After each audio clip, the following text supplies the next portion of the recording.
Hello, everyone. Welcome to my basement.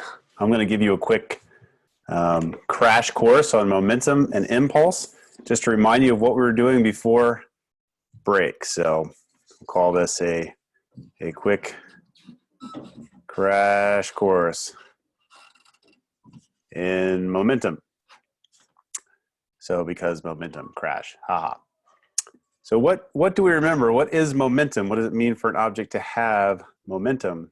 Momentum, identified with the letter P, is a vector measure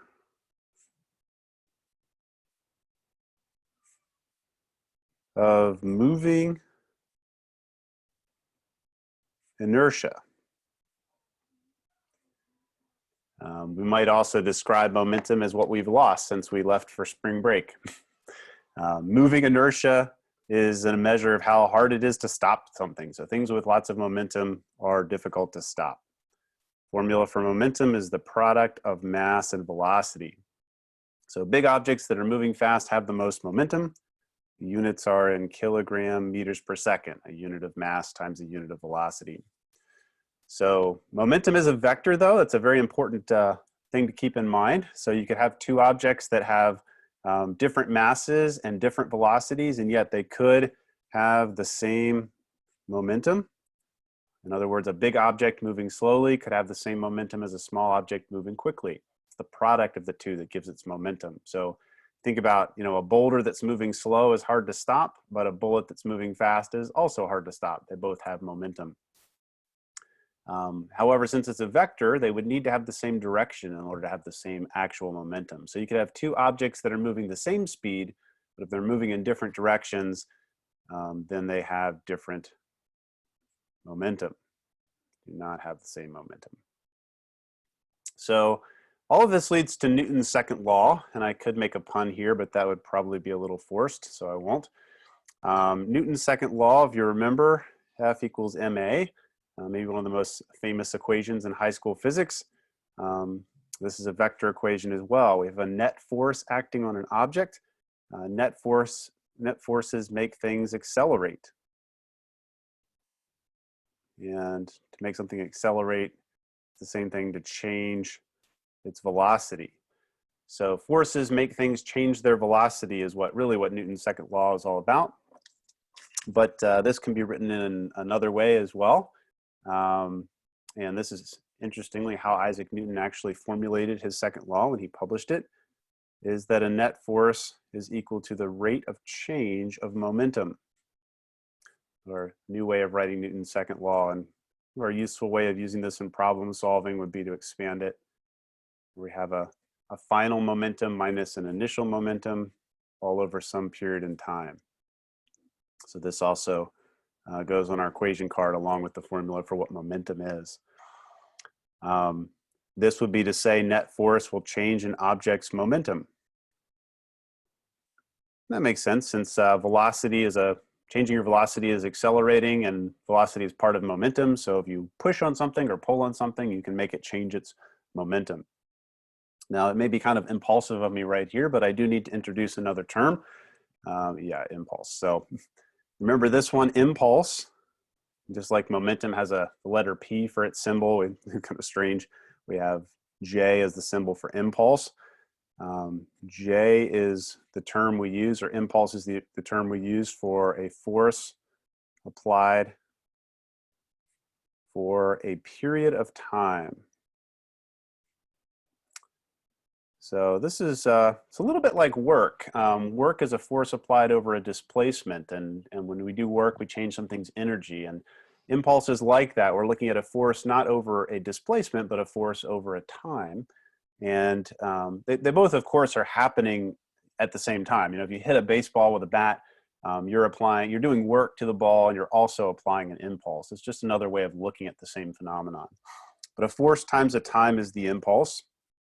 And our formula for impulse then is the product of a vector force and a time.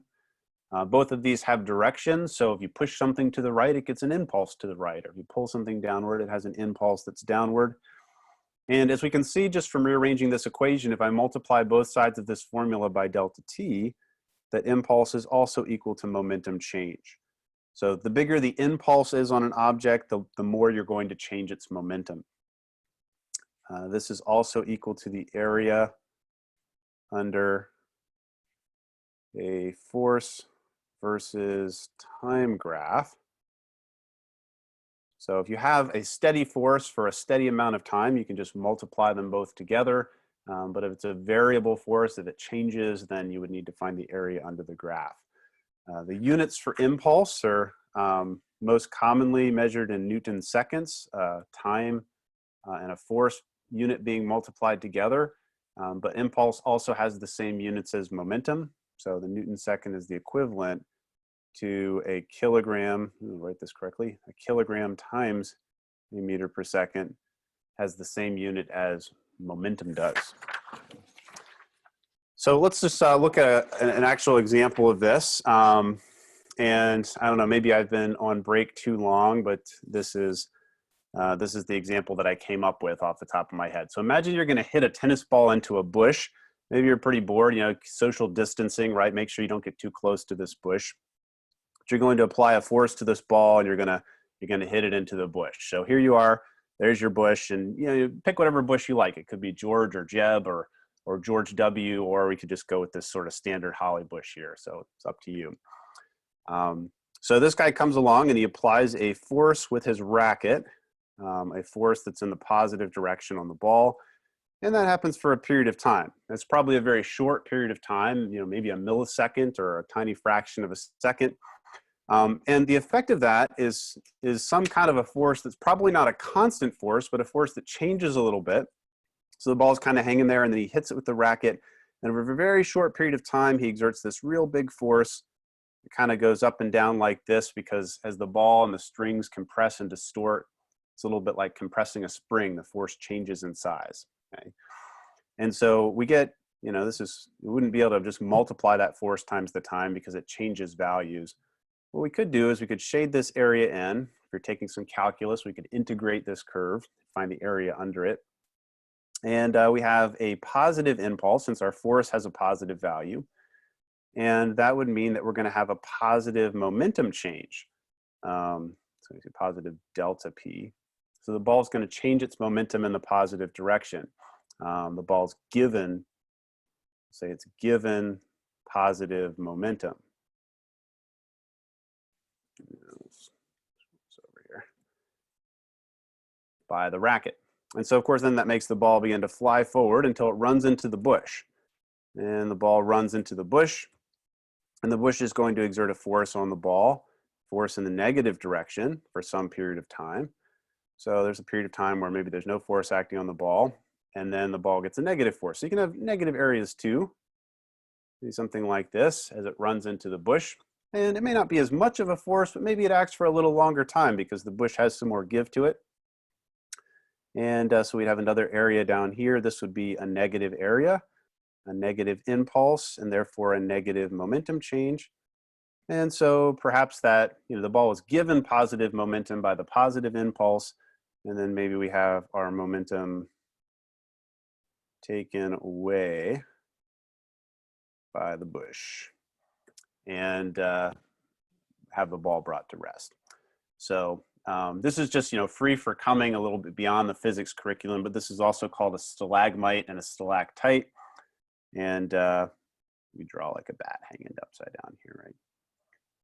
So bat, maybe should have practiced that a little ahead of time. So one of the real usefulness of momentum when it comes to physics is the fact that it's a conserved quantity. There are only a few things in the universe that are conserved, that can't be created or destroyed. And understanding what these quantities are super powerful in making predictions about how the universe will work. So the last thing we looked at before break was we looked at the conservation of momentum. So what does it mean for momentum to be conserved? We say that momentum is conserved in a closed system. Closed system. What's a closed system? Now, sometimes this is confused with a non-essential business, which is also closed. But no, we're talking about a closed system here.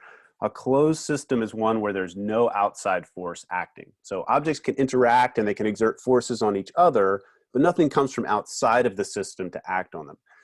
And if that's the case, if you can kind of draw a bubble, an imaginary bubble around your object so that nothing from outside is acting, then your momentum is going to be conserved, which is just a fancy way of saying that it stays the same before and after any interaction. So let's consider an example here. And before we consider our example, how do you know your system is conserved would be a good question. So I'm glad you asked. That was insightful to ask. But we'll say that you make a system a closed system where you can conserve momentum as long as you consider all the objects that are interacting. As long as everything's taken into account, then there's nothing coming from outside, then forces are just internal between them and they cancel out. So let's just finish this review by looking at a simple example of this, because what we're going to do as we move forward is all going to be built around the conservation of momentum. So consider that we have a football player running down the field with the ball and somebody else about to run into him. And we're kind of curious what's going to happen in this situation. If you're familiar with the sport of football, you know, lots of things could happen. You know, the ball could be dropped. The guy could get knocked down. He could run through the other guy. You know, maybe the tackler misses. But let's consider that they run straight into each other and that the tackler has, you know, practiced his form tackles. And so he's just going to wrap this other guy up. He's going to slam into him. And we just want to know what's going to happen. It's going to depend on how much momentum each person has.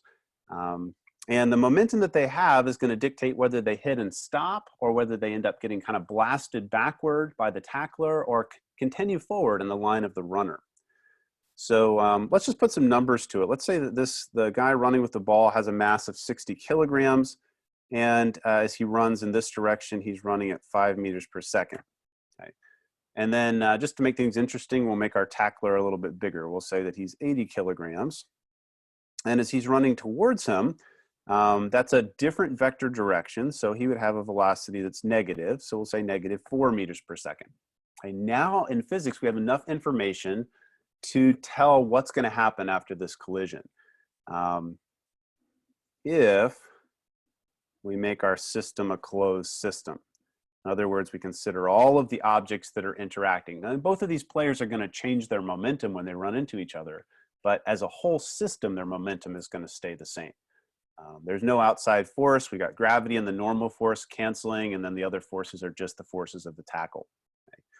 So how does this play out? How will we go about solving this? So what we do is we plop an equal sign right down in the middle, and we look at the momentum before and after. So we add up sigma p cis naught, the sum of all the momentum in the system at the beginning, and we set that equal to all the momentum in the end. Which means I need an after picture here. So there's, you know, some kind of a tackle occurring, and this guy's he's getting owned by the other guy. Oh, I should have practiced this drawing too. This is kind of getting a little weird here. Okay, so there they are running into each other, and I'm not sure which direction they're moving or how they're moving after this. That's what we're trying to find. Okay, so I look at the momentum that exists at the beginning of this problem by multiplying 60 times 5 meters per second. That's the momentum of the guy running with the ball. And then I would add to that 80 kilograms times negative 4 meters per second, which is the momentum of the tackler. So I'll have a positive and a negative momentum. They may cancel each other out. They may not, we'll see. And then when they join together, 60 and 80 becomes 140 kilograms of mass moving at some unknown velocity v. Okay, so it's a relatively simple equation to solve. We'll go ahead and solve this here. If we plug this into my calculator, I get not just how fast they're going, but also the vector direction. This comes out to be negative 0.14 meters per second, which is you know, quite a bit slower than either player was running initially, because apparently there wasn't a whole lot of momentum in this system to begin with. It basically canceled out in this problem. So now we know that these two players are going to continue to move in this direction, in the negative direction, after the tackle, due to the conservation of momentum. So momentum is a really useful thing, and basically we've just predicted what's going to happen to Tom Brady, assuming that the NFL isn't canceled at the end of this year. So thanks for bearing with me here. Hopefully that's helpful and kind of gets the juices flowing again and allows us to pick up the momentum and resume where we've left off in our course. See you later.